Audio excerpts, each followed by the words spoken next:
បាទសូមជម្រាបសួរដល់ពុកម៉ែបងប្អូនដែលស្រឡាញ់ពូណាងចូលចិត្តពូណាង2025បងប្អូនណាពូណាងថ្ងៃនេះបងបង្ហាញនៅរថយន្ត3គ្រឿងមានពណ៌ស2គ្រឿងពណ៌ទឹកប្រាក់1គ្រឿងហើយសុទ្ធតែក្បាលបេខែមុនបងប្អូនសួររកពណ៌សបាទក្បាលបេហើយនឹងពណ៌ទឹកប្រាក់ក្បាលបេទៀតបងប្អូនណាឥឡូវរៀបចំឲ្យ3គ្រឿងមហាថ្មីបាទធានាទាំងតម្លៃធានាទាំងគុណភាពរថយន្តអញ្ចឹងបងប្អូនដែលចង់បានតម្លៃពិសេសពូណាងលក់ជូនមុនចូលខាងខ្មែរយើងបាទក្នុងតម្លៃពិសេសសម្រាប់បងប្អូនដែលតេជនដែលយើងជាប់ទ្រច្រើនពេកបងប្អូនណាបាទពូណាងរៀបចំឲ្យបងប្អូនហើយជាពិសេស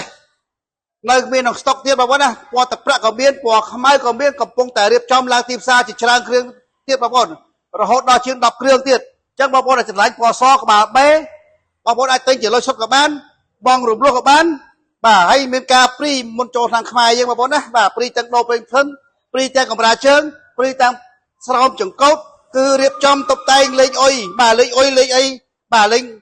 អ៊ីណុកជាគៀងត្រឡោកភ្លើងគឺមកស្អាតអញ្ចឹងបងប្អូនកុំភ្លេចតំណែងផ្នែកទីផ្សារលក់នៅខាងក្រុមហ៊ុនទូនីទៅខាងបីដែរបងប្អូនណាដែលស្ថិតនៅផ្លូវ2004ចិត្តម្ដុំផ្សារសេនជូរីឬក៏អាចតាក់ទងតាមលេខ Telegram ខាងលើបាទ069 845159 071 4164 190បាទសូមអរគុណសូមជម្រាបលា